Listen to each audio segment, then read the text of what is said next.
I've thought of a lot of funny stuff now that makes sense now. I don't know how relevant it's going to be. People might be fed up once this is all over.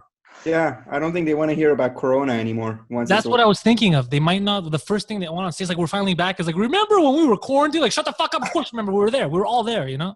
Yeah. So, Yeah. You don't want to make people paranoid about coming back to the show. Yeah. Start talking about that. Yeah. Oh yeah, you're right. That's gonna be weird too for stand up. Like when you're doing like if you're the MC, you're like, hey, where are you guys from? And they used to just doing the math in your head. And you're like, oh Yeah. fuck. We're from China. All right. Yeah. You want to leave? Oh, that'll be great. No, It's gonna be a lot. I think they should close the border to the States for 2 years. Well, they're not fully going to close the border because even, again, that doesn't make sense for business. What you have to do is slowly, like you said, gradually open it up. People who are high risk of dying still need to keep full quarantine. Like, my mom, even if tomorrow they would decide to open it up, I'm not going to tell her, get out of your house and go have fun. I'm still going to manage expectations because she could still get sick. But what Trudeau said would be impossible. He's like, we're going to stay inside until there's a vaccine. A real vaccine. That makes no sense. If you want to test it, that could take over a year. Canada's going to turn to a third world country. What do you think? We have unlimited funds? Yeah. I mean, that doesn't make any sense. It's not plausible. It's just not. I doubt if we're going to have a vaccine, though, because they just said that it mutated. So whatever work they did on the vaccine. I mean,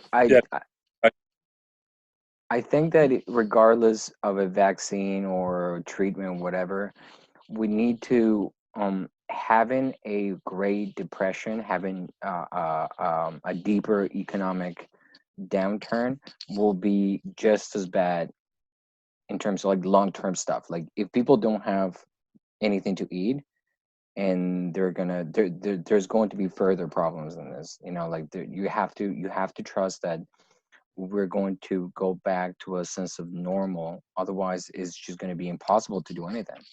Me and Sid have a plan. We're going to take advantage of a really desperate landlord, sign a 10-year lease for shit, open up a crazy comedy club, and that's it. Check, baby. We're taking advantage. Woo! Look at that. Oh, yeah. They'll sign up for that for sure. Yeah. $1,000 a month for the first 5 years. $500. Be careful with that. Be careful. I mean, none of us have a restaurant, but so many you're going to see are never going to open up again in North America. Well, Ali What'd you say? Ali has a restaurant. Ali has a restaurant? Yeah. Oh, Ali, how the fuck are you eating a dick right now? What's going on with your restaurant? Well, they're eating chicken. Wait, is your restaurant still open? Yeah, it's still open. Yeah, delivery pickup. You're doing takeout. Okay, so you see, at least he adapted. Yeah, Ali's not going out of business. We adapted in At the same time. 5 days. We had to adapt. Yeah, well, because that's your choice. It's either, look, I'm going bankrupt. Yeah. Because we're not going to make any money for a couple of months, or I shift.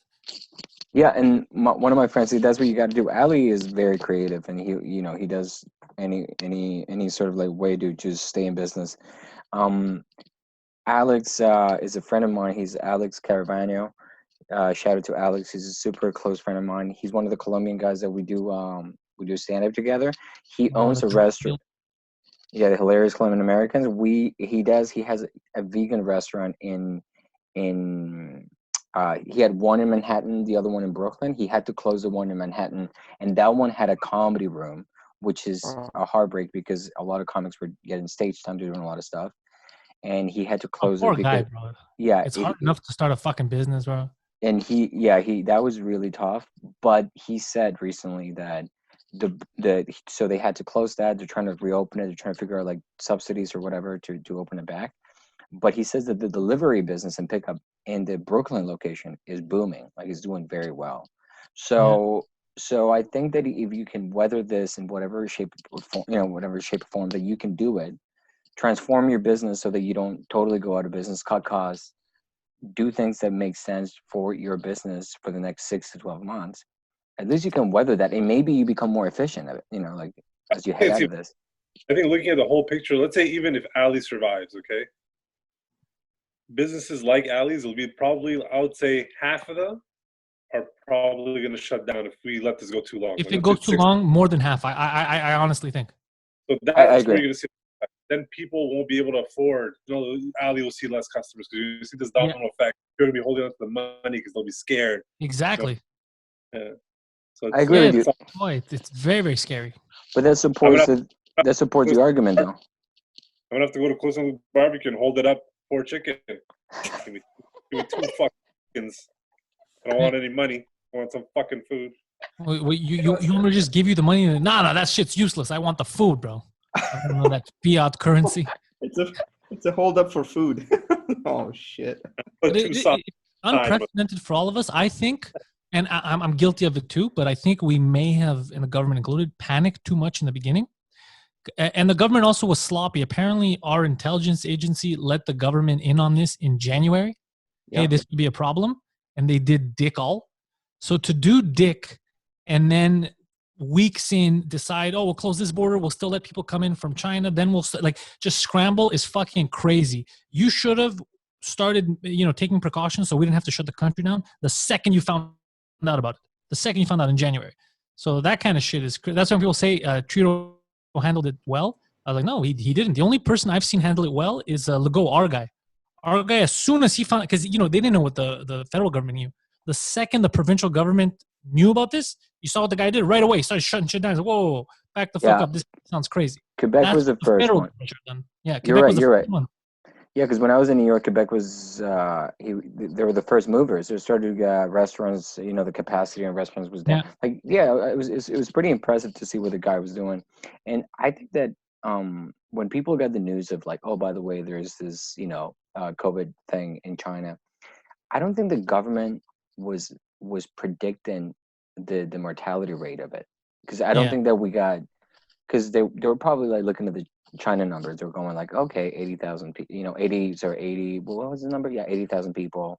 And they kept lying too, so it was, you don't know what to trust. Yeah, like if you're a government guy and a government intelligence person, and they come up with you as like, hey, there's a virus in China. It's 80,000 people in this city of Wuhan. Seems to be contained. They flatten the curve. They give you all this very new information. You're like, you know what? It may not even get here. So they didn't want to react too fast, because the same dude, the mayor of New York, Cuomo, and the governor of New York and the mayor of de Blasio, both of them were like super irresponsible. Yeah, you remember in the beginning when they're like, we're not shutting the city down? I remember that, yeah. Yeah, they're like, go about your day, do whatever you got to do. Don't be, fear is the worst thing, because they didn't have the proper information about it.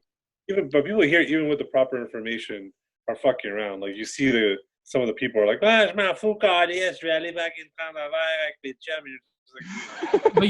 personally, I don't mind, because you know how they're asking you to snitch on your neighbors. They gave you that number. I don't fucking like rats. If you're infected, you know that you're infected, and you go around, then yes, because it's the same thing as if you have AIDS and you start banging dudes and you don't tell them. That's fucking crazy. Okay, if you know. But if you're risking your own, why would we be banging dudes, Pantelis? Hypothetical AIDS. Look at the percentages. That's what. So that's why I'm using statistics here.